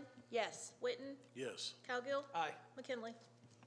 Yes, additional appropriation 13-2025 will move to second reading public hearing at the next council meeting. Thank you, Randy. Appreciate it. Thank you. all. And thank you for staying to the end. And moving on to some announcements, there's one listed, citywide cleanup, August 16th for District 5. I think we know the routine now, 9 to 2. You can take your stuff down to the city maintenance building, but if you're in District 5, that'd be Councilman Witten's district. I'm sure there's nothing to clean up there, but there might be a few things. Please put your stuff out the curb, not in the alley. They don't pick up in the alley. And I had penciled in two things to give recognition to our council, Marty Harker, for the induction into the Grant County Hall of Fame, a Hall of Fame tennis player at Marion High School. Congratulations, Marty. State champion at Marion High School. State champion, yes, and all other accolades. So, yeah, of all time, yep. Andre Agassi 2.0 over there, right? And then I did have about the corporate challenge winners, and I just wanted to give a shout out to Rose in the Parks Department, all of her staff. That is an endeavor for sure, so we appreciate it. We may not have won it as a city if it wasn't for Rose pushing people and asking for a lot of help. So, and then the other thing that was mentioned too was the airstrip attack out at the Marion Municipal Airport. And we just encourage everyone to go out there. It is, I mean, the land speed record was set out there. It's a major asset to our city. And we just encourage everyone to go and attend it and support it. So any other council members with announcements? Councilmember Brenner. If I could get Mr. Klein to say a few words about Ed Breen. We're putting him to rest finally this weekend. It's taken a couple of months, which is typical Ed Breen, but he'll be laid to rest at the Catholic Church coming up late Saturday morning. And Mike, you knew him better than anybody, so just a couple of words on Ed Breen. He was a friend for a few years, a neighbor. He was a mentor. He was a pain in the butt sometimes, and I was a pain in the butt to him sometimes. But I still miss him every day. There was something in the paper I saw, and I said, I gotta tell Breen about this. And he's one of those people that you miss, and that you're sad, and that you're sad you miss him. But you know that's not bad, because it's even a sadder day, a sadder day, not Saturday, Saturday, if you ever stop missing people like that. So, yeah, calling starts at, I think, 9:30, funerals at 11, and mass following that, and then the kind of thing he would like at McCarthy Hall after that. Yeah, we've had 3 hits lately with Ed and Sam Fowler and Paul Thompson. We lost some damn good people. Thank you for that, Councilman Klein. And for those that are watching at home, we're not sure, the image today on the screen is of a flag with a thin blue line, often used for police officers. And the image of that officer is Samuel Fowler from the Grant County Sheriff's Department. While he worked for the county, was a county employee, it does affect all police, all the community, has had a big impact also on our Marion Police Department, and I wanted to acknowledge that. So again, just condolences to his family, Paul Thompson Jr.'s family, and Ed Breen's family. So I'll end this meeting with the best quote of all time from the best movie of all time, Shawshank Redemption. It's get busy living or get busy dying. I would entertain a motion to adjourn. Motion by Councilman Klein, second by Councilman Witten. Any discussion? Madam Deputy Clerk, roll call. Kane. Aye. Marshall. Aye. Fordyce. Aye. Brunner. Aye. Klein. Yes. Devine. Yes. Witten. Yes. Cowgill. Aye. McKinley. Yes, meeting's adjourned. Did you see that look that time?